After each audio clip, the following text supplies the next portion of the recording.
Tu es prêt pour rentrer encore au pouvoir? Je suis prêt pour travailler pour l'intérêt de la nation. Wana maloba oyo Joseph Kabila Kabange azongaki na conférence de presse oyo asalaki bongo na Afrika ngele epai wapi akendaki kotala président ya kala ya Afrique du Sud Mbeki.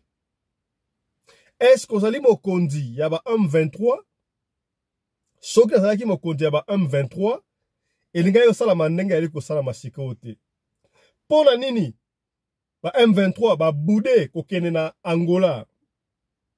Nazali porte-parole ya ba M23 te. Boluka bango bayebisa bino. Tala intégralité oyo bokolanda lelo awa conférence de presse ya Joseph Kabila Kabange na Johannesburg. Kaka na émission oyo toko solo makambu ya Vuluzi Kimbangu na Branham. Est-ce que Vuluzi Kimbangu vaut mieux plus que Branham? Entre bango mibale, nani atika ba empreinte? Nani azali mosali ya Nzambe ya solo? Nani oyo tokoki komekola? Tokolanda yango kaka na émission ya lelo. Mbote bandeko balandi ya Radio Lokole Télévision. Bienvenue na 3e session ya émission Radio Lokole epai nyonso bo zwami. Ngai kombo na ngai Fiston Pelende, tata ya Sedek, votre humble serviteur, l'intelligence au service de la nation. Voilà.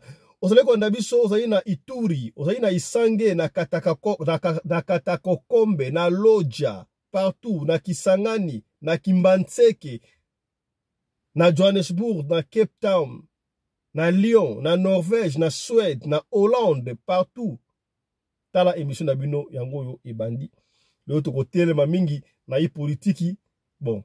On a toujours dit, si vous ne vous occupez pas de la politique va s'occuper de vous. Ils allaient vraiment politique, mais c'est de temps en temps, tout ça là, un clin d'œil. La politique y a beaucoup d'habitude et puis histoire y a beaucoup d'habitude et surtout dans le Bakango, l'histoire est une science qui étudie les événements du passé pour corriger le présent, enfin d'envisager les futurs. Ceux qui te prônent, leader, y a beaucoup d'habitude, ceux qui te prônent, ba modèle ya mboko na biso te mutu moko akopone yango te pe ba balobaka keno oh les plus grands prisonniers africains au pays du monde. Nelson Mandela 37 ans de prison. Je vous ai dit dans plusieurs émissions que Vuluzi Kimbangu en a fait 30, mais pourquoi ba fantaka yango te tokosola yango awa na émission ya lelo na koloba mingi te ya moto kota pour na vif sujet na kolinga bosoto landa biso na bino elongo na ba honorable conférence de presse oyo mwana mboka Joseph Kabila Kabange asalaki bongo na Johannesburg tango yaki kokutana na Mbeki. Pourquoi est-ce que mikolo Joseph Kabila Kabange ali kotambola boy? Qu'est-ce qui ne va pas? Alors bien yango tout près tout haut si pour ceux qui pour intérêt ya kozongisa makambo en ordre, il est prêt pour travailler pour la mboka ezonga comme c'est doit. Donc vous comprenez réponse à lobiango d'une autre manière. Nani koloba mingi te nokina beta mabaku yomoko landa yango ezali en français. To sali tout boyo kango en français, to interpréter yango déjà c'est bon boyo kango en français et puis to zonga to roleka na on va faire un tout petit commentaire là et puis to koba la ya Vuluzi Kimbangu. Suivez Joseph Kabila Kabange en Afrique du Sud. Le gouvernement à l'époque que je dirigeais et tous les autres acteurs, les acteurs congolais, en ce qui concerne le Congo, ce sont des partis politiques de l'opposition, de la société civile et d'autres. Ce document ou cet accord a été mis en œuvre. Sa mise en œuvre a pris quelques années. Nous sommes passés d'un simple accord ou de ce document à un gouvernement de transition qui a été mis en place pendant 3 ans. Après cela, le gouvernement était en place. Les élections ont eu lieu. Avant les élections, une constitution a été adoptée. Et après l'adoption de cette constitution, des élections ont été organisées, les toutes premières élections libres et équitables. Après 1960, et des élections successives ont été organisées. Donc la mise en œuvre de cet accord était proche de 100%, ce qui signifie que nous sommes passés d'un gouvernement de transition à un gouvernement élu, des institutions élues, jusqu'à ce que nous quittions nos fonctions en 2019. Donc le document, où l'argument a été entièrement mis en œuvre. Merci beaucoup. C'est Ziane Dangobo de Newsroom Africa. J'ai plusieurs questions. Si vous pouviez nous dire quelle était la nature de vos discussions avec le président Mbeki tout à l'heure et qu'est-ce qui vous a amené en Afrique du Sud pour avoir cette réunion en particulier. Mais aussi, peut-être pouvez-vous nous donner votre évaluation sur les raisons pour lesquelles la situation dans l'Est de la RDC reste si fragile. Juste hier, le M23 a déclaré qu'il ne participerait pas lors de la réunion à Luanda. Alors, comment résolvez-vous cela si les gens ne veulent pas se rassembler autour de la table? Et enfin, de mon côté, que pensez-vous du retrait des troupes semi-RDC? Quelles pensez-vous que seront les conséquences de ce retrait dans les efforts pour obtenir la paix là-bas? Eh bien, ce sont beaucoup de questions. Je ne pense pas me souvenir de tous, mais merci. Mais ma réunion avec l'ancien président Mbeki découle d'une invitation. Quand nous sommes rencontrés à Windhoek, je crois que c'était il y a 2 semaines, il voulait savoir ce qui se passait au Congo. Alors, il m'a invité. Et c'est pourquoi je suis venu le voir. 2 ou 3 des questions. Je ne suis pas le porte-parole du M23, alors pourquoi n'ont-ils pas assisté à la réunion ou pas? Je ne suis pas très confiant à ce sujet. Ils ont certainement leurs raisons et vous pourriez avoir d'autres moyens de leur poser des questions. Mais quelle était la 3e question? La 3e était, qu'est-ce que vous croyez? Les conséquences du retrait de la semi-RDC de l'Est de la RDC vont être importantes, étant donné à quel point la situation reste fragile. Et vous savez, les personnes qui sont censées être autour de la table ne viennent pas à la fête. Je n'ai pas suivi de très près la situation ou le déploiement. Et bien sûr l'annonce du retrait de certaines forces en RDC. Notre point de vue a toujours été, et c'est ce que j'ai dit il y a quelques semaines, cela, en considérant la situation, la solution que nous avons adoptée. Il y a longtemps, seulement en 2002-2003, parce qu'à l'époque, nous avions aussi une situation presque similaire, où vous avez une multitude de forces armées, divers groupes armés. Aujourd'hui, ce qui est nouveau, c'est que vous avez maintenant des mercenaires qui ont été engagés par les forces gouvernementales. Notre attitude à l'époque était de demander à chacun de partir, chaque force. C'était de partir, et c'est exactement ce qui s'est passé. Et c'est ce qui, je crois, a directement ou indirectement facilité le processus de paix qui a commencé immédiatement après. Mais est-ce la même solution que nous pouvons appliquer à la situation actuelle? Je crois que c'est en partie vrai, oui. On peut appliquer la même solution, mais en considérant que le problème est beaucoup plus profond que ce que tout le monde le pense, vous devez vous plonger dans les dynamiques internes de ce qui se passe au Congo.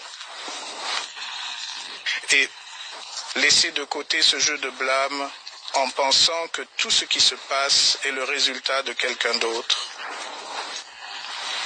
À un moment donné, nous devons nous demander, n'est-ce pas nous le problème ou notre problème? Et comment le résolvons-nous en tant que Congolais? Alors, quelles sont les conséquences de le retrait de Samir RDC? Eh bien, je ne vois pas de perturbation majeure dans la mesure où, en ce qui concerne le retrait, parce que ce sont des forces, à ma connaissance, qui ont été déployés dans une zone donnée qui est les zones autour de Goma. Y a-t-il des implications au-delà de cela? Eh bien, le temps nous le dira probablement. Monsieur, ancien président, merci de nous accorder du temps. Je m'appelle Moloko de l'ENCEA. Je veux juste comprendre, étant donné que vous avez convoqué une réunion avec les leaders de l'opposition en RDC et la société civile au début de ce mois. Comment voyez-vous cela, ou peut-être quelles étaient les solutions proposées par cette réunion particulière pour résoudre la crise là-bas? Mais aussi, avez-vous par hasard des intentions personnelles de revenir en tant que président de la RDC, compte tenu de la crise là-bas? La réunion qui a été convoquée ou avait ses racines dans une analyse que nous avons faite. Nous avons analysé la situation et sommes arrivés à la conclusion que tout le monde parle du Congo, sauf les Congolais. Vous allez à Nairobi, tout le monde parle du Congo. Vous venez en Afrique du Sud où je peux voir l'intérêt. Tout le monde veut savoir ce qui se passe au Congo. Mais les Congolais eux-mêmes semblent être ignorés. L'objectif était de réunir la société civile, l'opposition et toute autre personne intéressée. Dans notre pays, les leaders religieux aussi, afin que nous puissions discuter et surtout essayer d'analyser la situation. Quel est le rôle de chaque acteur dans ce qui se passe? Qu'en est-il au Congo? Quel est le rôle du gouvernement et la société civile et bien sûr l'opposition? Eh bien, la deuxième question, c'est-à-dire, suis-je prêt? Non, écoute. Nous sommes prêts à travailler, honnêtement, travailler pour la paix. Travailler activement pour la paix. C'était notre attitude il y a 22 ans quand nous sommes venus à Sun City et avons signé l'accord. Notre attitude aujourd'hui est beaucoup plus informée. C'est définitivement se lever à nouveau et être en mouvement, travailler pour la paix de toutes les manières possibles. Monsieur le Président, quel pourrait être le rôle de la région, des pays voisins et de la communauté internationale, ainsi que d'autres acteurs extérieurs à la RDC pour aider à nouveau la RDC à avoir un processus de paix? Comme nous le voyons, les pourparlers de Luanda sont très instables. On dirait que c'est un départ et un arrêt. Que doit-il se passer? Qu'est-ce qui peut mener à une solution durable? En 2018, j'ai certainement participé à l'une des dernières réunions, je crois, de la SADC. Ma dernière réunion, en tant que chef d'État, en fonction, et j'ai dit aux dirigeants à l'époque que j'étais heureux, que je vivais, mais que le Congo n'était plus le vieux homme de la région. Vieux homme signifiant le faible de la région SADC et la région des Grands Lacs. C'était ma conviction en un Congo fort, un Congo qui était sur la bonne voie. Mais oui, 6 ans plus tard, nous sommes presque revenus à la case départ. Le point de départ. Alors, que peuvent faire tous ces autres? Voilà, on va continuer la dernière partie. Voilà, allez-y. Être en mouvement. En 2018, j'ai certainement participé à l'une des dernières réunions, je crois, de la SADC. Ma dernière réunion, en tant que chef d'État, en fonction, et j'ai dit aux dirigeants à l'époque que j'étais heureux, que je vivais, mais que le Congo n'était plus le vieux homme de la région. Vieux homme signifiant le faible de la région SADC et la région des Grands Lacs. C'était ma conviction en un Congo fort, un Congo qui était sur la bonne voie. Mais oui, 6 ans plus tard, nous sommes presque revenus à la case départ. Le point de départ. Alors, que peuvent faire tous ces autres pays? Je crois, cela ne devrait pas être un cycle où 5 ans plus tard, vous avez la paix, 10, 15 ans après, vous avez la guerre. Non, le peuple congolais ne veut pas ça. Je crois que nous devons revenir aux fondamentaux. Pendant près de 16-17 ans, le Congo était pas 100% stable, mais assez stable pour qu'il avance en ce qui concerne le développement économique et d'autres domaines. Alors, que faisons-nous? Je crois que nous devons revenir aux fondamentaux. Les fondamentaux, c'est-à-dire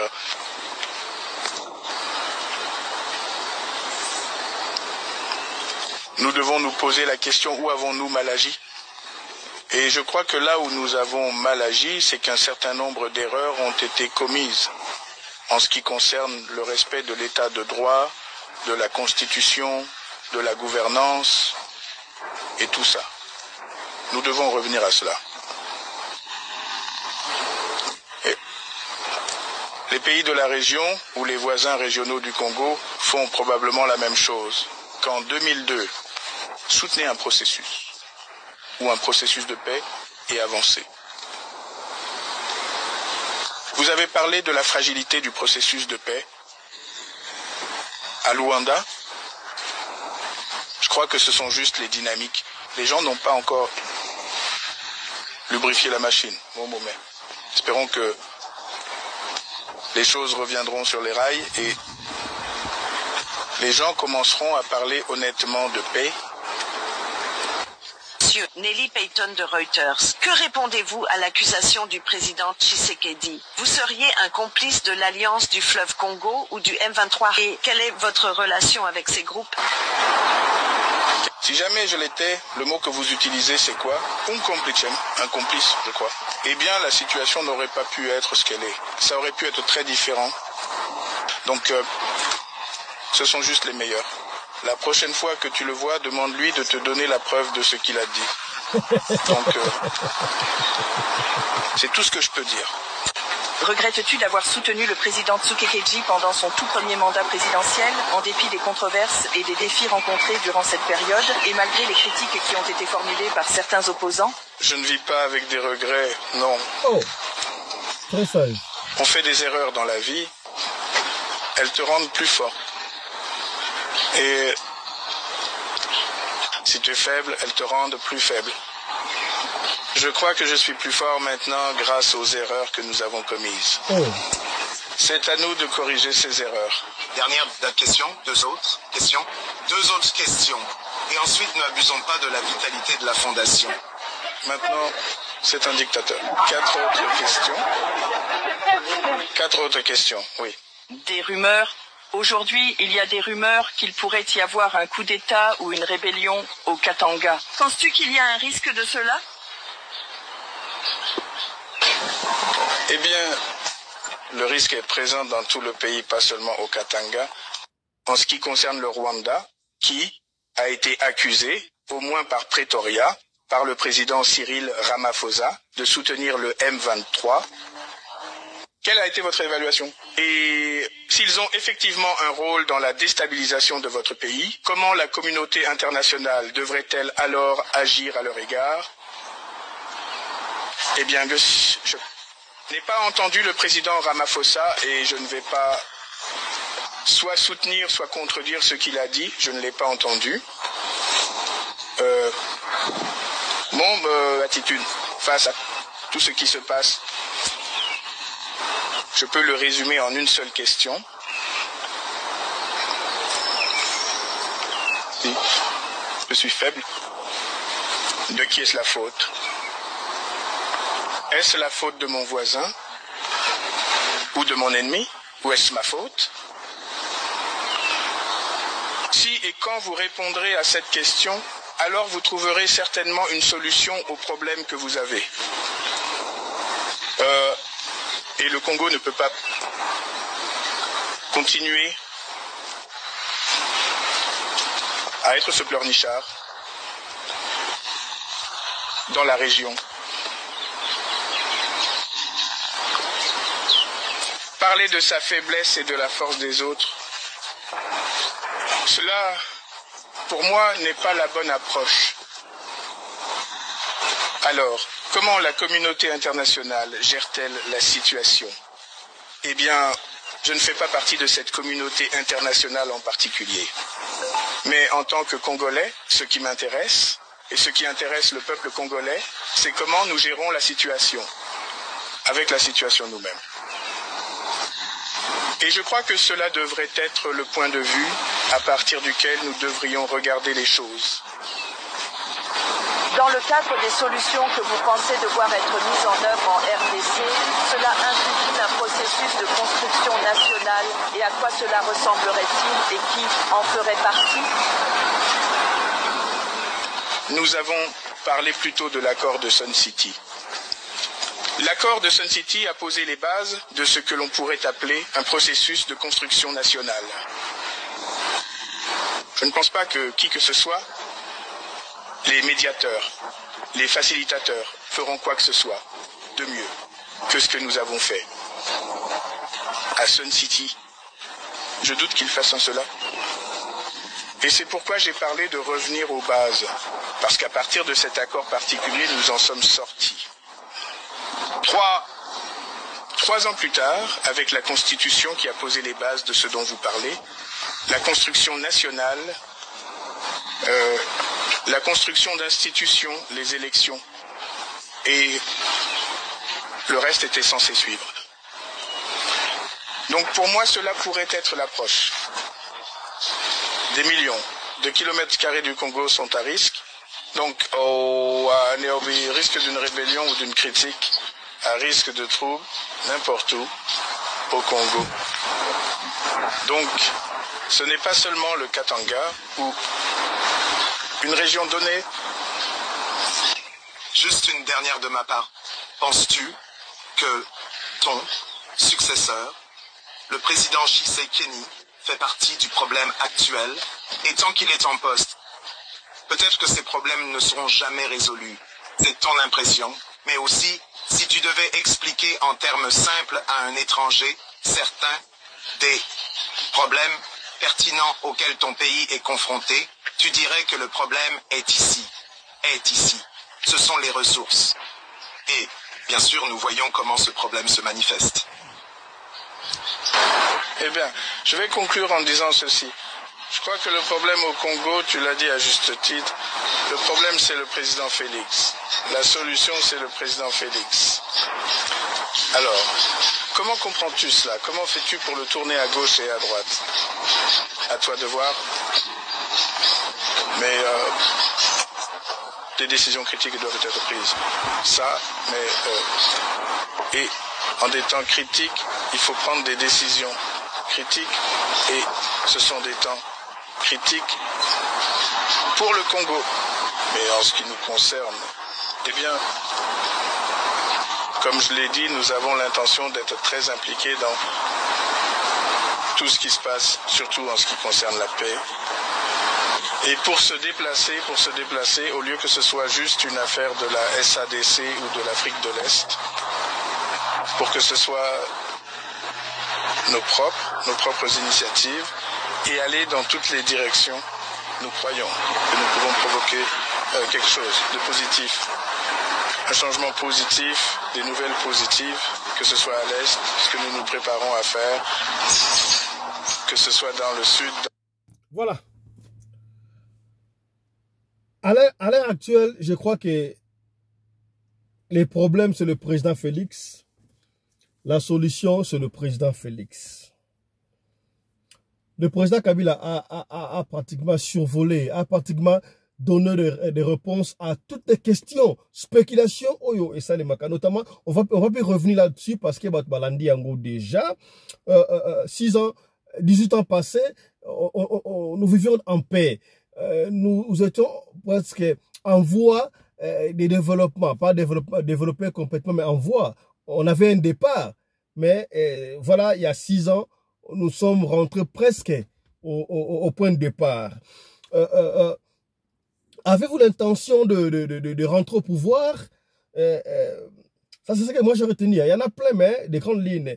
Nous sommes prêts à travailler pour la paix. Le président Kabila a essayé d'échapper à la question où il a répondu sagement. Moi, je n'ai pas compris là. Voilà, c'est un peu ça. Donc, conférence de presse, je ne sais pas si honorable va autoriser tous les cas. Na deuxième point, parce que quelques honorables, moi, un ou deux points, il y a quoi épinglé par rapport, il y a ancien président Joseph Kabila Kabange. Na habité honorable, on va passer. Oui, honorable président.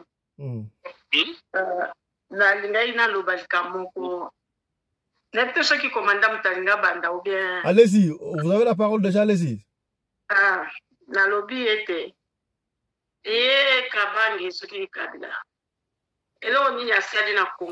Écoutez, quand vous prenez la parole, honorable, quand vous prenez la parole, c'est un président honoraire, même si vous êtes contre lui, il faut peser des mots, vous êtes des honorables. Oui, je veux peser des mots, mais il faut pas le délayer. On doit lui parler. Il faut poser des mots parce que vous commencez déjà mal. Vous commencez mal. S'il vous plaît, honorable. S'il vous plaît, honorable, nous sommes une grande chaîne d'Abisso. Il faut peser des mots. On ne minimise pas. Même si vous êtes contre la personne, appelez-lui Monsieur Kabila ou soit ancien président.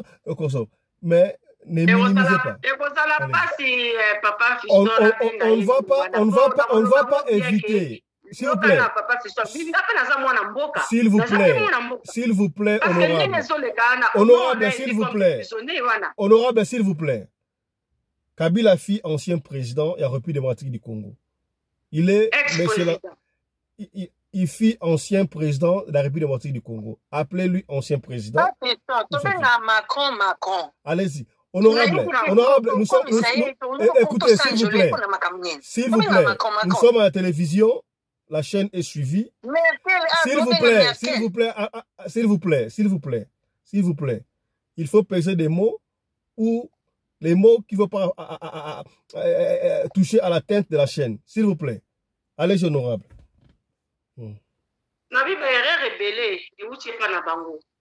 Alors, nous, on n'a plus besoin d'eux. Nous en avons besoin, il y a une nouvelle figure. Ceux qui ont ça la erreur, ils vont reconnaître après. Et ça, bien. Mais, est-ce qu'il faut qu'on ait pouvoir pour récupérer au Batikaki? Et ça l'a raté. Donc, il ne faut pas raisonner bien. Bisous, tout ça, tout ça, on a besoin de la kimia. La négociation,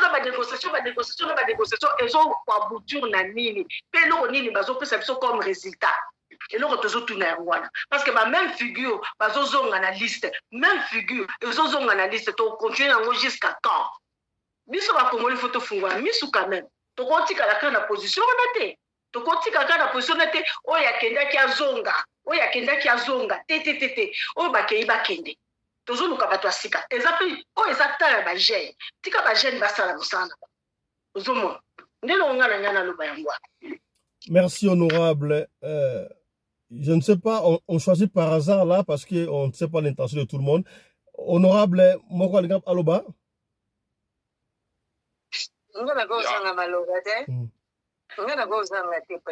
Allez-y, honorable. Président honoraire, le rôle de président honoraire. Soko zana ndoto, emso za kulala uzoyebati. Ke ulali na discours na makamono to loba. Soko zana ndoto lamuka. Au 18 ans, au mandat. Honorable Simba, honorable Simba, nous sommes dans une émission à caractère politique ici. La lingi, parce que tout élément, total ensemble, qui ensemble biso na bino. Ce que nous avons intervention, Simba, répétez-moi 2-3 phrases. Oyo mokonzalobi, au s'attacher wana et puis au miswa lobanayo. Ne parlez pas oyo kene abso adobe ce programme a besoin na ye akoko zonga a servi mboka oye je cite Batunie Mutuna, avez-vous l'intention de rentrer?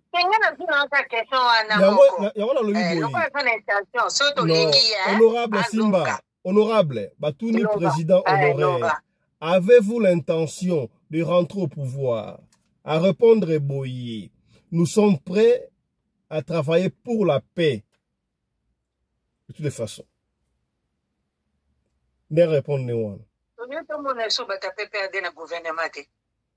batika bato mosusu batravaille so basisi bake faye le soir ozwazwi tochangeaka bongo mpo ekendaka mwa bien ya mosusu kolia ekechange na bavie ya biso ya nani ya social mpo social mote eboma makambo na mboka mokozwa eza te kolia eza te mpasi ezali mai eza te cour eza te lokwa bango basi baleki tozwa baona le passé do to avance tiseke tozo basilisi 3 ans na etekani nango tosala élection batie moto mosusu surtout pour étranger tout libre minté pas full pas.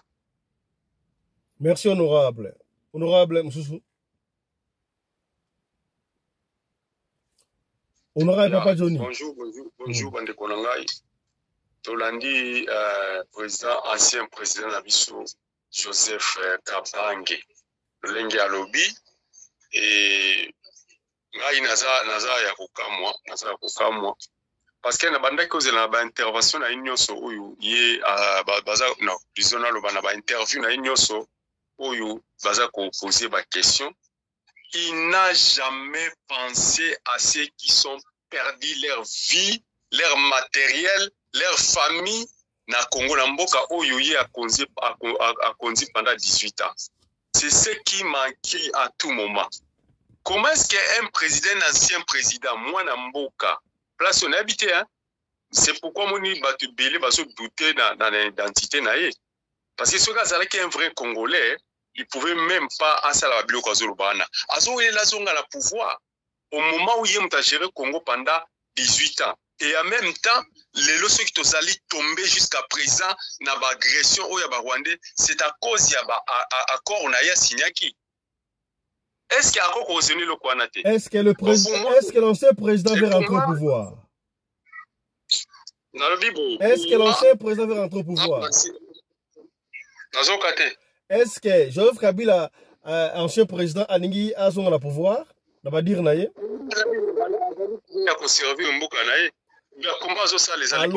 Nous sommes prêts à travailler pour la paix. Nous sommes prêts à travailler pour la paix.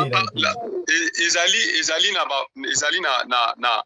politicien tant balobaka na ba code bazalo kwa ba sorcier bango balobaka clairement boité akoloba likambo mais asali yango arone yango koyeba na okutu te azoloba likambo bo. Ce sont des politiciens za mutu amume na politique ya mamba politique ebele azoloba wana retour na ina politique ndeko nanga c'est clair. Est-ce Zolanda mais pour nanga conseil de kopesa ye il fallait azala un vieux sage parce que au l'âge ya 50 ans oza déjà mukulu. Il faut que mayele o bando pesa bato bazokota na pouvoir sika baza lokola ata nani Fatine Gazawana azaleki par rapport ya ye na musala. Donc hier aza mukulu ya Fatina musala. Il fallait banda ko yebisa Fati ke ndenge za boye ke ndenge le kambo boye possible sa boye. Comme mango boye te po ko suka boye mabe. Ce qui Fati a tete mbaki na ngotile kende kuma na suka et sukeli mabe akozongela bi avie ou bien ndeko ou bien ndeko oyo obisengeza solo na suki boye en tout cas makambu na yo na kuboya lisute photo landa il faut la conseiller et quand le président Kabila et quand le président Kabila dit les problèmes actuels c'est le président Félix et la solution du président Félix, qu'est-ce qu'il veut dire par là? Non, le problème aujourd'hui c'est Félix parce que Félix na yé donc bangomi balé basina qui les accords wana bango basinyaki et simbite na nzela et katani ndesiko yazo zo problème na ye personnel non problème na ye personnel na oyo sinyaki na ti etali mboka te ce qui fati à respecter en côté ça ce n'est pas le problème du pays auto solo baza makama mboka bato ba bebisi milimo na bango bato ba bingisi ba mbongo na bango bandako na bango ainsi de suite because of you guy bozo sala ba makambo ezo tenir te hein Comment est-ce qu'il y a encore na yomoko qui ne koboma bela batu ba 10 000 personnes ba kufina Goma? Est-ce que vous croyez que biso to na sengo to bitela maboko? Honorable. Et puis tant aujourd'hui interview sans même au senga attaquer voilà mes condoléances na batu ba BBC même pas. Donc tu penses peut-être que biso to zali na biso ba fourbe to tala oka ninga na position la pouvoir non. Nzela pouvoir bosana. Voilà, merci honorable. Je crois être calé honorable commandant Anderson, mon ami personnel. Hein. Mon ami personnel, commandant. Voilà. Merci beaucoup honorable président. Parce que Joseph Kabila a dit normalement, na coutume na biso ya radio locale TV télévision, il fallait pas analyser l'interview Mobimba. Mais pour moi, il faut que nous avons 20 minutes et sunga batu baza kolanda biso pe. Na bandina na point ya liboso, honorable président, on irait place on équipe bien té. Joseph Kabila azoloba que non, s'il faut avoir pour l'intérêt général et pour la paix, il faut avoir le pouvoir. Il y a un moment une place où il y a pour débattre dans la bozo garantie. Kabila le dit ouvertement, s'il faut revenir au pouvoir pour l'intérêt de la nation, pour l'intérêt général et pour la paix, à la pouvoir. Entre-temps, tout le monde ici est contre que Kabila soit le pouvoir. Kabila, c'est une personne publique, ancien président, mais Bale Oya Zobeta en paix. Au moment où nous sommes allés Awa, Kabila n'a pas interview na eux. M23 babubi batu na este M23 basale mabende bazu manduki Kabila aza oloba yango te. Kabila azo linga kolakisa biso ke makambo ya solution ya zwaka na 2012 ya renégocier na M23 kwa kimia kota na mboka eza malamu yango aza kosenga na batu bazo Félix Tshisekedi a se référer na yango azonga na yango. Donc tokende tosolo na M23 tosala brassage na mixage basoda rwandais bazonga na armée na biso ba rwandais oyo bazako diriger biso na ofidi ba misusu bazonga aya diriger lelo tanga okufa bazo de mebake kuna na Rwanda. Donc ba référence au Kabila bazomema biso dans les passés yango wana. S'il vous plaît honorable président, tanga mutema na ba réaction bande ko na biso a. Omoni Joseph Kabila ndenge azali wana, c'est un méchant. Joseph Kabila azali na eloko balamu ya webisi biso to se référer na yete. Joseph Kabila ya yena papa na baboma miba baboma jekamine baboma port ya Matadi basala port na bango privé la mopanzi esika oyo bango bakotsa biloko tebi biloko bakotsa wana te. Joseph Kabila boza komona oyo asala ba ferme na nzela ya Mwanda, asala ferme na Kingakati, asala ferme na Katanga, asala ferme na Kivu kuna. Biloko za ngata ba ferme wana bato bayeba yango ezali te. Basoda Rwandais baza kuna, minduki ezali kuna. Un jour bakoyindisa na biso na mboka wana pour avoir le pouvoir. Au Congo, nous avons beaucoup d'hommes intelligents pour diriger le Congo autrement que Joseph Kabila. Son temps est déjà passé, c'est fini à Bossanayango. Nous avons le pouvoir dans le Congo à Bossanayango. As ancien président Nabiso, ce que vous savez, le modèle et la référence, c'est bien, mais n'ayez a préféré que Bakabona Fati. Mouto asala que non, la relation à PPRD et à FCC, na cash ebeba ezalaka bango. Moi na mboka Emmanuel Shadari, à l'écart na meeting na bango moko asala aloba boy. So bato babosani, moi je vais les rappeler. Alors que mutaza puissant na mboka o eza Joseph Kabila. Kabila azali na ba gouverneur epelé, Kabila azali na ba député belé. Ye mutaza na puissance koleka Fati. So to bito yindisa na mboka to yindisa. Ça c'est Emmanuel Shadari. Yango place dislocation na bango banda yango wana pe bakabwana. Joseph Kabila ndenge azali wana. Pona ye Fati des problèmes à Congo, pona ye Fati des solutions à Congo. Fati problème na Congo. Est-ce que ba M23 kozomanda ko roboma batu ndenge ba utubomela biso batu na estao. Donc on compter ba millions de morts au bakufa déjà. Au bakufa siko ya janvier, février, mars oyo. Babomi batu na Kinago, babomi batu na Kisangala na Bukavu, babomi batu nzela nyoso na babomi batu. Est-ce que biso tozana nsengo pa na bango? Tozana nsengo pa na bango. Corneille Nanga, aza pion Kabila te. Alors, oui, c'est juste de l'autre côté, on fait Kabila sur le pouvoir. Donc Kabila azali na kabosh, azali na cerveau moko extra, ya ko diriger na mboka, obisto ba comment bazana yango te. Non, S'il vous plaît. Honorable. Moi, je me rappelle à l'époque où Kabila Joseph était encore président, guerre Est aux Zalaki, les gens disaient Kabila Zobo maintenant Est. Kabila maintenant Est. Kabila Boma Chebeya. Aïma Arma Tunguru, c'est parce qu'elle était au pouvoir, il a assumé. Et à l'époque du président Fachi, Bato Bakufana Est, n'a Zobo Mamango. Fachi Mtabo Mamango, Nana Zobo Ma, Arma général Oakufakuna. Nana Bomi, ancien ministre, il y a transport. Moi, dans Mboka, c'est qui encore le nom, ça viendra. Il y a Moutou ensemble, c'est qui encore ancien ministre, il y a bon, tout ça. Nous sommes là, bon, Fachim Tabombango, pour un président, n'est-ce pas? Merci de répondre. Voilà. Merci beaucoup. Au moins, le temps, on va trouver à l'Est. Par exemple, on va Kabila. Déjà, papa, moi, on a vu ça, Kabila, c'est la connivence dans le M23. Et maintenant, dans la CNDP, Laurent Kunda, dans la CPI, c'est dans les sous-sous. Batunyo Soana. Kabila, wana. Oh, mais c'est même Papa Ngwanda que tu prends exemple. Non, avant de continuer, même Papa Ngwanda aux exemples, même Papa Ngwanda qui Joseph, président Félix a qu'au blanchir, balkanisation, il faut les plaquer au sol pour aborder vous quand le pang. Il y a Kabila Tondimi, Toboya. Naloba. Allez-y, honorable. Voilà. Papa Ngwanda wana, toza la vidéo na ye. Oye aloba na biso keno, Sekedi nenga ye wana. Soki totie maboko akabola na bato oyo bato ba osanga pouvoir ya komate biso ne bato ya komate biso papa ngwana loba yango kotia maboko to fa to Félix wana yango to tia maboko sikoyo biso ba congolais to sima président Fachi Okimi maloba na ngai honorable lakini yango te nazo pesa papa ngwana lobaki Félix ana mission misatu blanchir balkanisation balkanisation aye pour à blanchir yango occupation.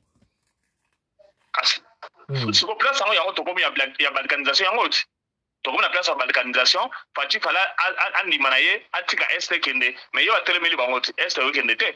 Nous sommes monés en de l'Est kende Fachi abou est kende. Et puis rappelez-vous bien Fachi tant on aura pouvoir du moment que je serai le président de ces pays de cette nation attends 1 centimètre ya Congo ba kozo yango te yango pe tozo komona yango ekokisani bazui est Fachi atelemeli bango ba kozo est il faut ba bima pe ba robima.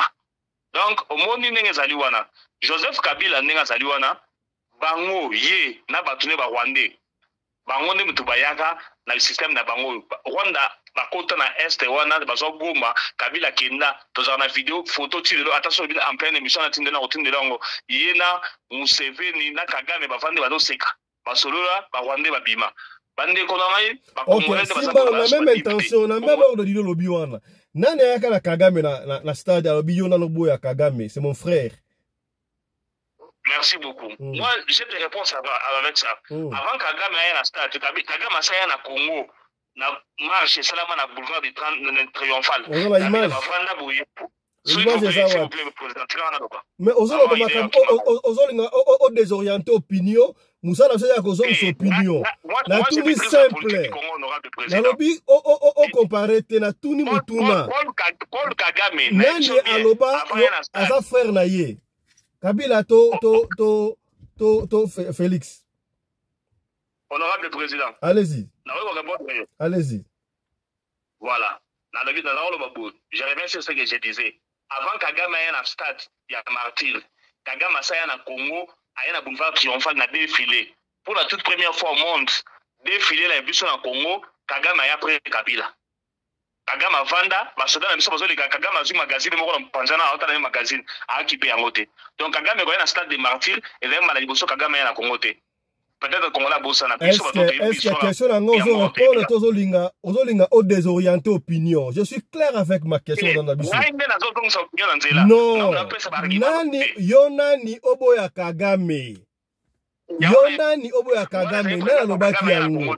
En plein guerre. C'est la première fois Kagame. Non, je ne parle pas la première fois. Tant qu'on m'a défilé, est-ce que si, je n'ai pas vérifié. Si seulement si ezalaki vrai ndenge ayaki wana. Je crois qu'à l'époque guerre ezalaki dans je ne sais pas. Mais en plein guerre. Non, en plein guerre. Honorable. Honorable. Honorable. Nani abenga Kagame mon frère. Et puis yo nani oboya Kagame en plein guerre na Rwanda. Ba ebisi ke wa mutu mala muteme ya ye na ye na stade yo nani oboya Kagame et alala na Congo. Osilifi. Na otu no mituna. Voilà, merci beaucoup. On a pêché au temps loba, yo bébé sanga temps loba. Tu sais que derrière na pouvoir. Azo pouvoir na mandu kité. Il est arrivé au pouvoir à Sali et Loko Mundela Lobaka. Mundela Basso Sali Likambo. Et que, et aussi maté, il faut changer le fusil d'épaule. Yango Tshisekedi derrière. Tshisekedi arrive au pouvoir, à le que non, Bissona Rwanda Oyo, Tokena Baguerre, Mbala, solution Zomarate. Cette fois-ci, nous avons une optique Moussous. Optique Nangai, et ça dit que non, Bissona ma pays voisin, tout travailler madame. Abandi na Rwanda, le but na Rwanda, na Kagame Boy. Yo et pas na yo. Au sali usine à raffinerie à or. Aux en or té. Biso tozali na or. To négocier marché gagnant-gagnant. Biso tozali na or, yo za na raffinerie, to exploiter ensemble, to exploiter minerai pa na biso, to raffiner pa na auto teki. Kagame nenga mesana na kozoba minerai wana na nenga ya koboma bato. Amona ngo isimbite ke to kabola pourcentage. A préféré azonga na guerre. Est-ce que c'est ça la question? Est-ce que c'est ça la question, c'est pas la question qu'on vous a posée? Mais c'est ça la question. Non, non. Yona ni oboya Kagame. Nada no baba kambwana. Na émission que non, qui c'est que aena optique mususu, il y a relation de bon voisinage. Biso na bino le to bomana to perdre batu na mboga, batu ko fana ngam na biso, allons par les marchés gagnant-gagnant. C'est ça. Na marché gagnant-gagnant, to komi ko solo là, to bongisi, yango mo na période na papa Tshisekedi faut kundaye Kagame na Congo. C'est ça.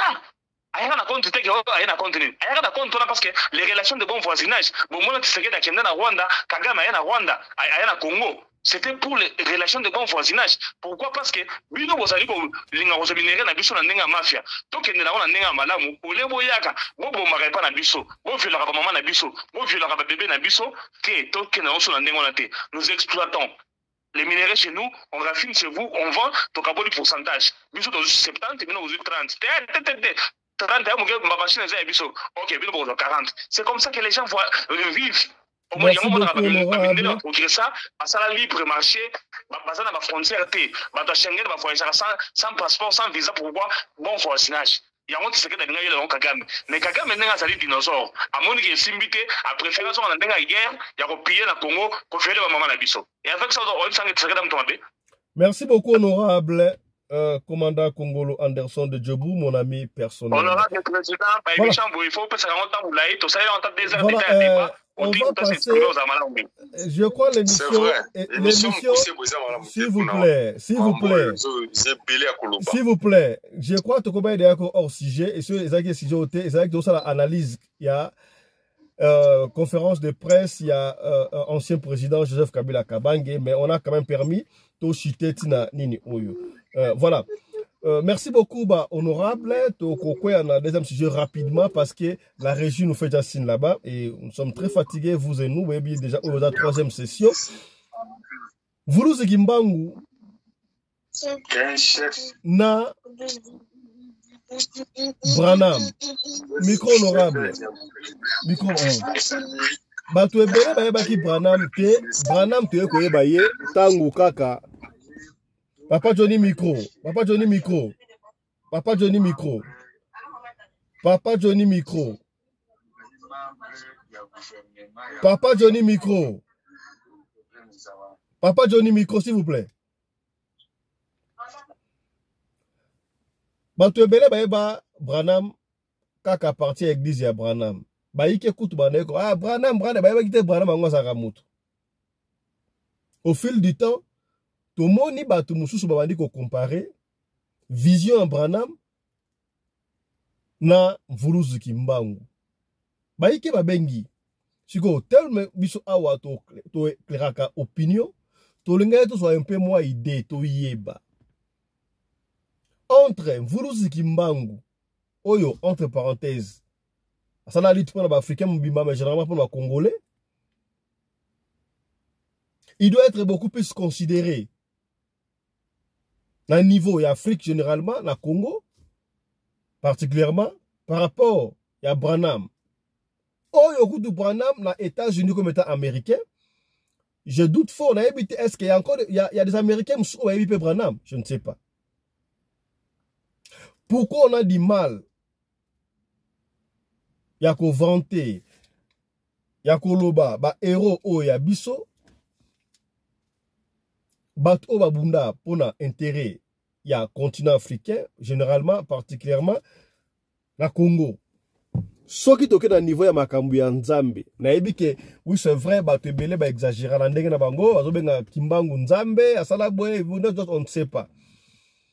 Na retourne à simple question na ba honorable oyo ekozala débat, tous les coups sont permis ici sauf injure na ba appellation oyo ko minimiser mais tous les coups sont permis à la radio locale entre Kimbangu Simon Kimbangu oyo asala ba miracle to mona, vous voulez que je cite dans autant à moi moko mi balepo eza ebele.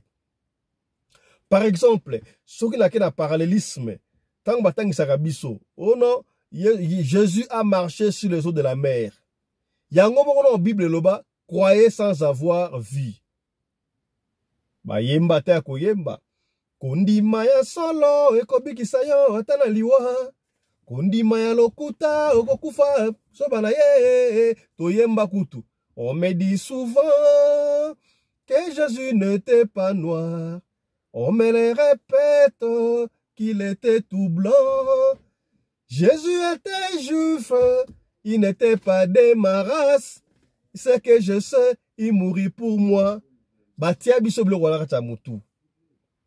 Mais au fil du temps, il paraît Jésus qui est noir. Pourquoi est-ce qu'il va changer l'histoire? On ne sait pas. Jésus attend sur les eaux de la mer. Tout le monde a film et consort. Tout le monde est en côté, mais tout le monde par la foi. Vuluzi Kimbangu. Attends, il y a fleuve. Quand fleuve Congo, il y a fleuve Congo wapi.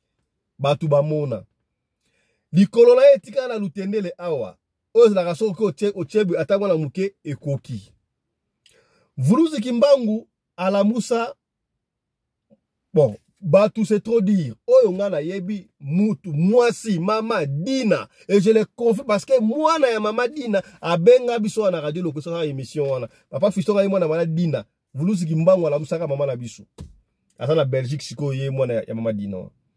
Maman Dina Koufa solo 3 jours à Poli ok donc na ba Congo awa ayebi sa disciple na Simon Kimbonga avait ses disciples ayebi sa bangono oya ko solote alongwa po e bembe mo ezo wana eza ya kopola Vuluzi Kimbangu aloba Dina lamuka alamuka azonga na bomoi abala abota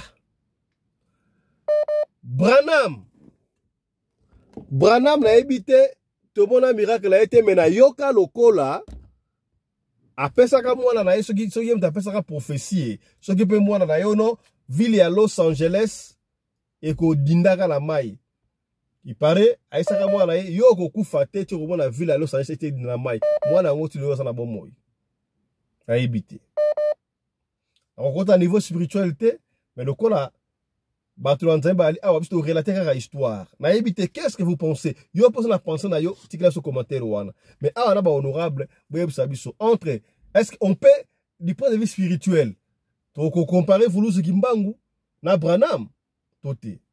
Na pesi maloba et pas honorable papa Mabiala Johnny Motona Nzambe. Lecture na yo. Est-ce que Vuluzi Kimbangu na Branham bazaka ba Nzambe bango surtout tout le monde a une dimension élevée par rapport à Moussous.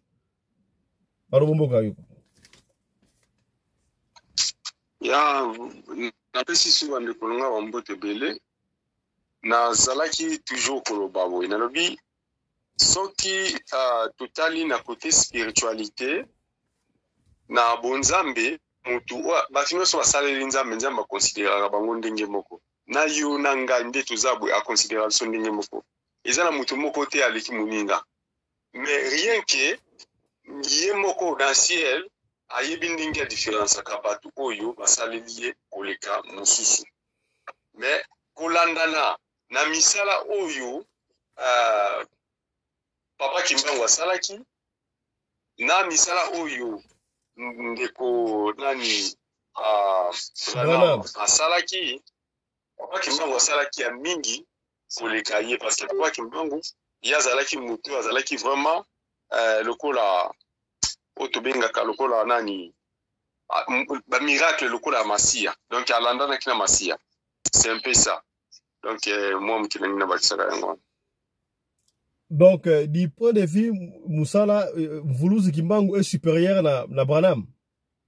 Na miracle oui mais na koloba kewa leki moninga zana ni là on peut pas comparer parce que le Seigneur lui-même a dit donc tous à la juger batute. Est-ce que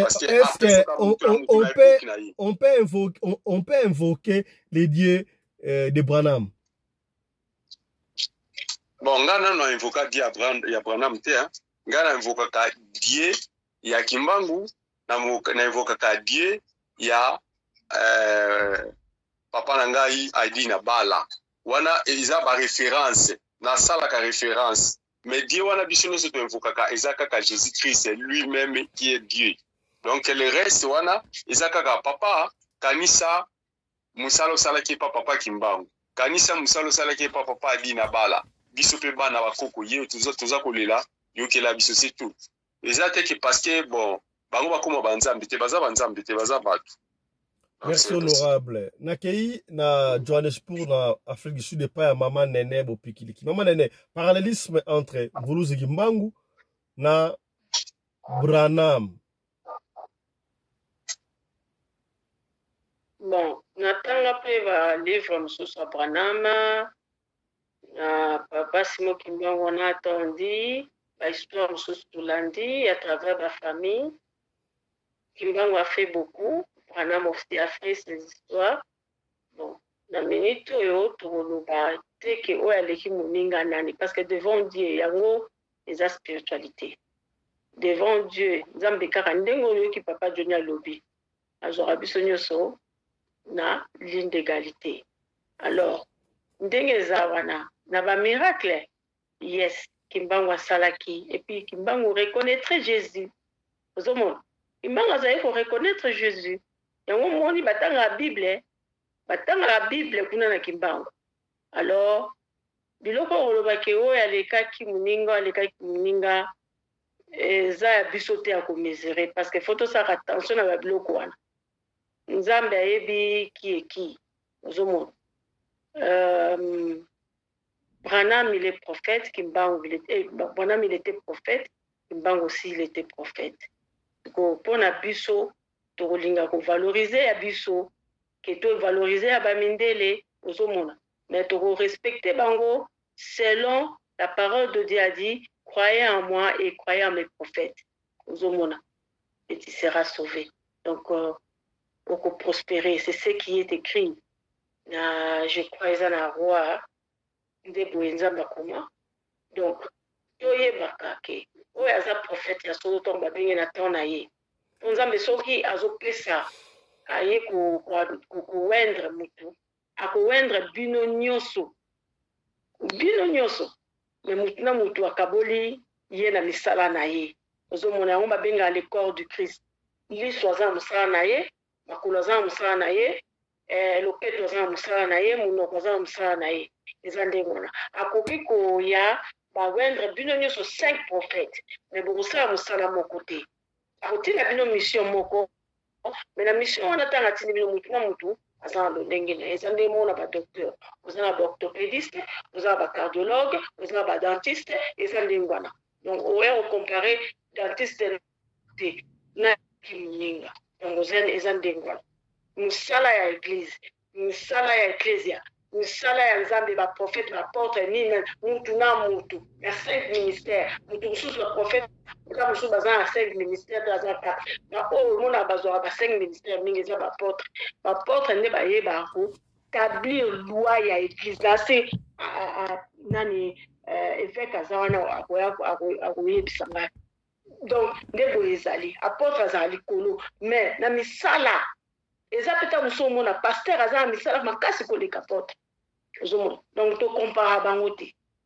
Voilà. Voilà. Na simbi eloko moko mama nene ya lobi que mutu na mutu aza na mission na ye. Alors na même ordre de l'idée honorable Mama Fifi, donc toyeba, na ebité, ce que oyeba kité, on va couper court. Mission ya Branham ezalaki nini? Branham ayaki pona banani.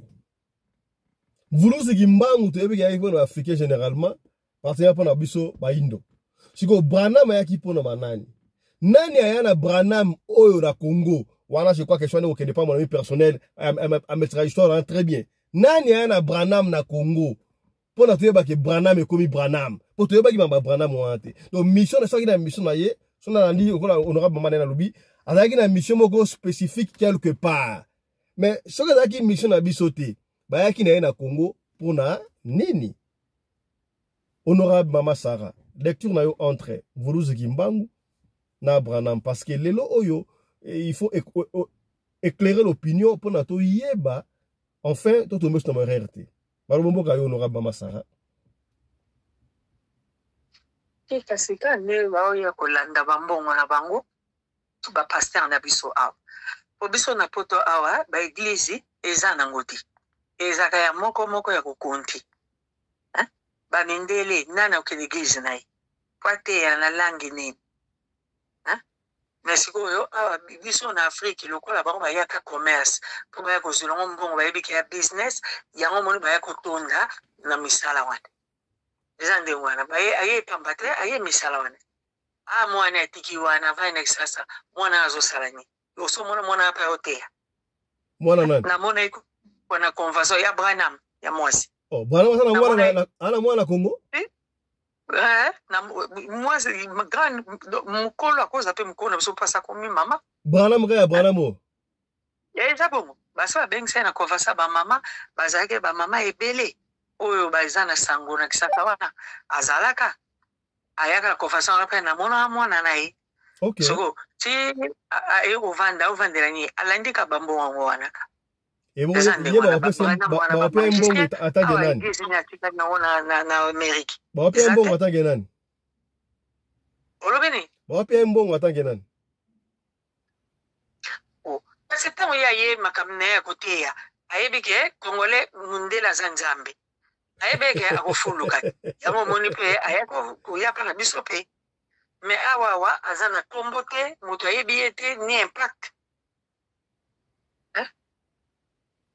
Na Europe pa na église te Branham mango. Kaba Congolo bayaka biso ayabata Branham esili. Mona pe baza bon église ya mso moko ka soit pesate basa mlanda. Donc vous voulez dire que Vulusi Kimbangu est plus que Branham pour na biso? Si, pour ngana na mona mutu te ayeko sala témoignage bazaka ya moko obaya kosana na ba émission na ulota ye Branham na zongisi bakoza kutu dizdi obaya ka ba masolo na bango wana. Mais Kimbangu combien les batu obaya o témoignage surtout à Liputa wana. Rozomon bazé belé zandingo wana. Bazala ke belé la ba Osborne wana. Bazana impact te ba yebente ba église te. Moyo aka saki mera ka terem saki ko ka zong saka sali. To mona ke po boatete. Ba terem si na nzete ni. Donc yo so placer Branham catégorie moko na ba Jimmy Swalgak, na ba René Bonke. Na classe bango na classe ba commerçant neti ba pasteur na ba congolais. Acha bon classe wana. Ya ba commerçant ndenge ba yeli bango na soko lukambongo. Est-ce que René Bonke? Classe wana. René Bonke. René Bonke mutabanda ba campagne d'évangélisation na Kisasa. Moi je me rappelle encore à l'époque grande campagne d'évangélisation avec le révérend René Bonke. Ngala ibara kombo la campagne d'évangélisation et pas René Bonke. Et puis Moudali Bossa ça campagne d'évangélisation à pasteur Zara Koutino. Voilà, merci honorable. Honorable Simba, honorable Simba. Simba honorable, Simba. Honorable Simba. Honorable Simba. Papa Johnny Simba. Ozongela. Non problème. La personne est pas honorable commandant Congolo Anderson de Djobour. Commandant Branham Oyo Poto Bayango et Ruta Wapi. Parallélisme. La habité Maramba Voulouse Kimbabu. Au revoir de la mission Maman Sarah à l'action à la Douce. Mais moi, parallélisme, ce que nous dans la mission naïe. Alors, ce qui est mission Branham. Ce qui est mission et à Branham, c'est là qui est aux États-Unis. To na Amérique kuna. Mais na Congo eye kosala nini soki ba te ya maloba nzambe pour la nini ba Occident kuna ba vantaka vuluzu gimbangu te commandant. Voilà, merci beaucoup honorable président. Évêque principal Alpha Mpolo melama ya pio o eza terrain na yo masolo nzambe yo mto kosukisa tika biso to lo banano. Please. Voilà, merci beaucoup honorable président. Renard Bonke ndengo utikobeta lisolo na ba yebiete Renard Bonke eza mutu oyo aya kosala campagne d'évangélisation na Congo aya to mo ba file mo boya mike ba che ba file na Njili Sainte Thérèse mutu azana de bonhomme aza koyoka mate ya wana Renard Bonke Jimmy Chwaga batwana eza bato bela biso lo balanzambe.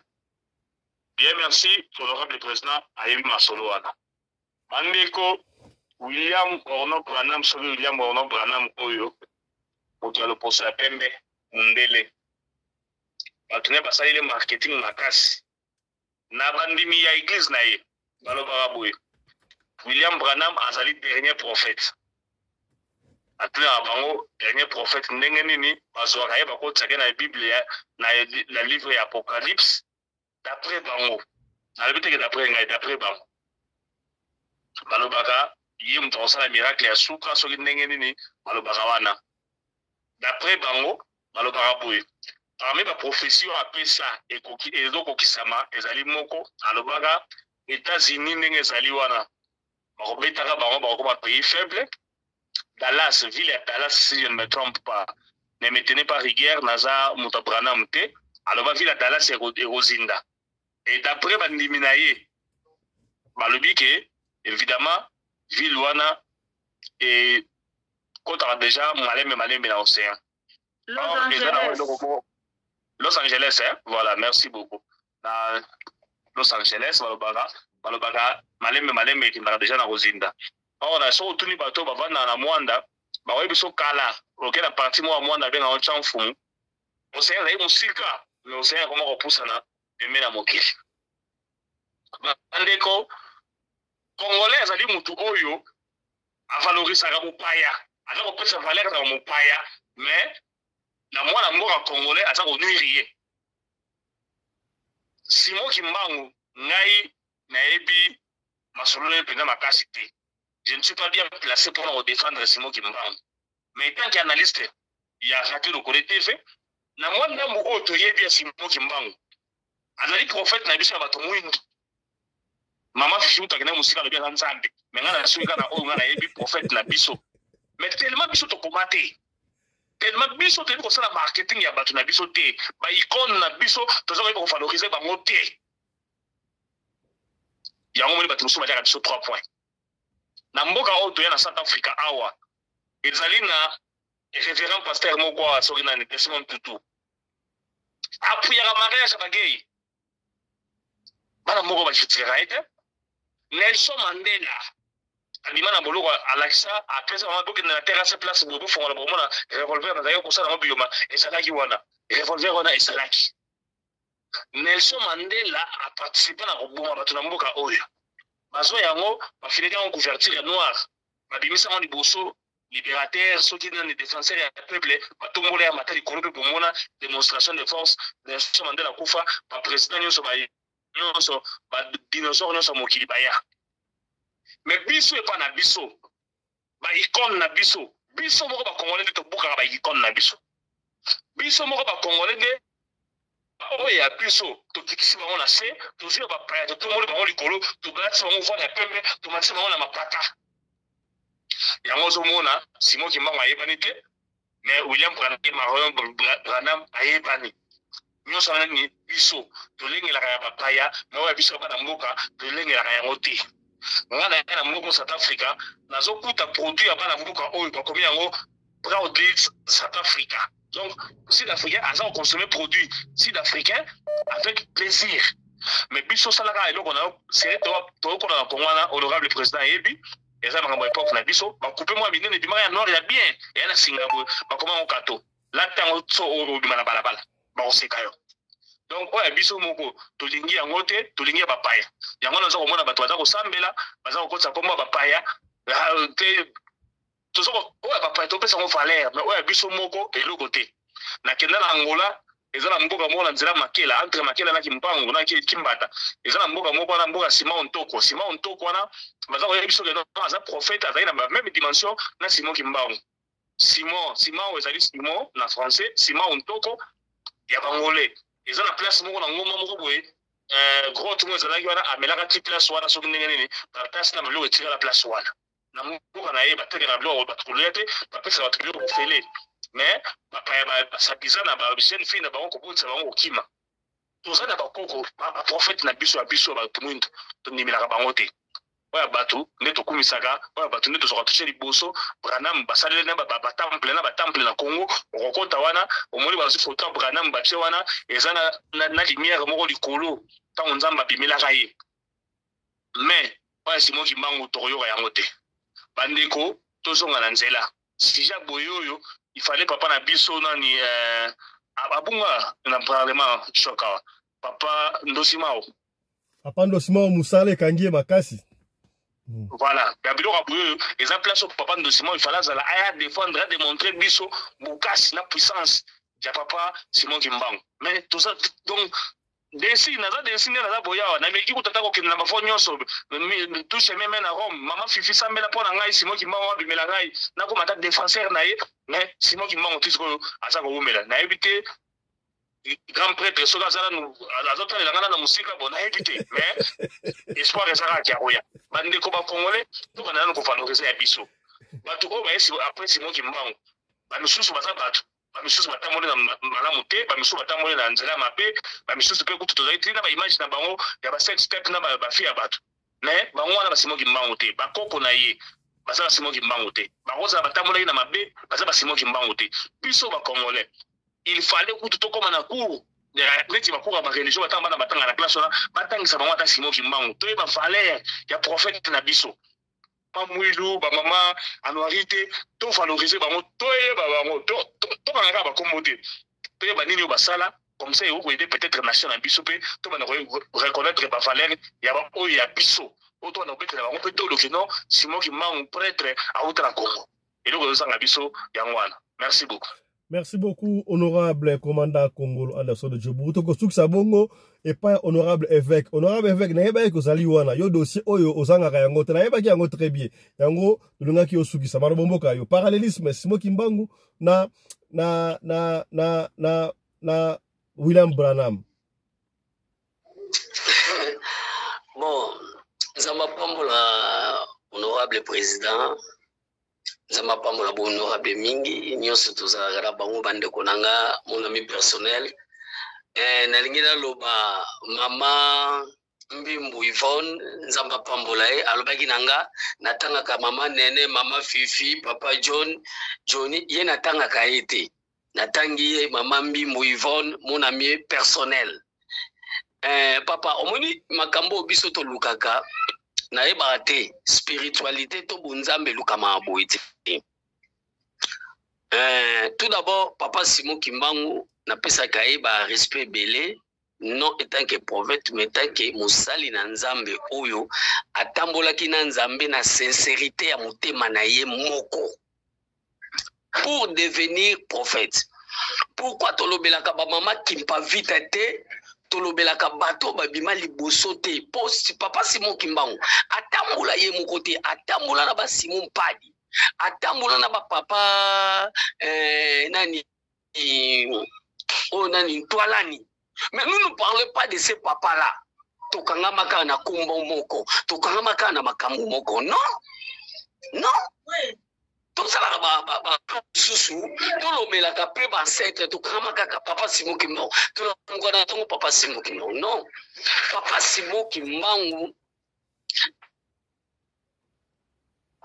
atambola kana nzambe na motema moko ti molimo akimpeve ya bangunze ekokitela ye papa Simon Kimbangu azalaki diacre protestant ayebaki kombo ya Jésus-Christ ayebaki importance ya Jésus-Christ tangu molimo akimpeve nde yilie na lati babilambo alataka bamaputa mais papa Simon Kimbangu alataka maputa na bomwana te alati maputa na kimukolo bonzambe ye ya kimpeve na kimukolo na bomwana te abani musala ya protestant na bomwana mende kimpeve ye kokitela ye mais azalaki muto azalaki na bonzambe ya nguya parce que atosaki mibeko ya Jésus-Christ ngai na koko comparer ye jamais na frère Branham.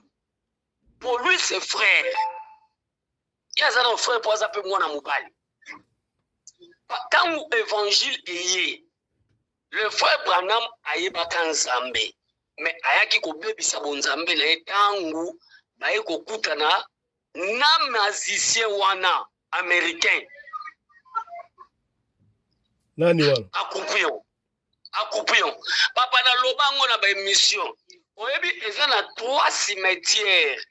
O batonga ngo eza na sorte ya pyramide ezali ya Branham, ezali ya batu ya nini? Ya Saint-Denis l'église Mormon. C'est un adventiste. Na ba adventiste ko? Oye po ba adventiste représentant la bango aza mwasi. Mwasi. Oui. Somon.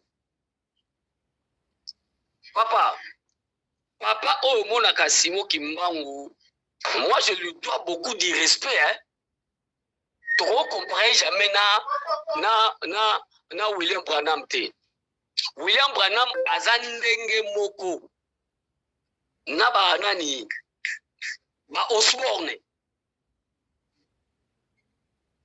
William Branham ba papa Kelani baleki. Pourquoi? Oui, frère William Branham a cause na coude moko ya ministère na papa Nkelani jamais. Pourquoi? Omoni bato belé ba yingi komona oyo miso ezomona.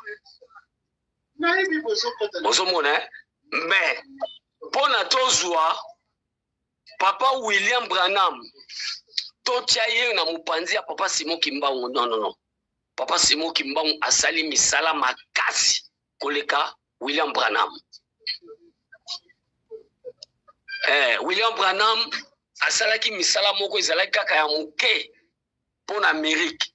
Nde batu ba memi évangélisation na ye. Mais papa Simon Kimbangu ti. Mais mabe na mona rapport komisa papa Simon Kimbangu nzambe yango moni bango pe lelo ba komisa Simon William Branham nzambe.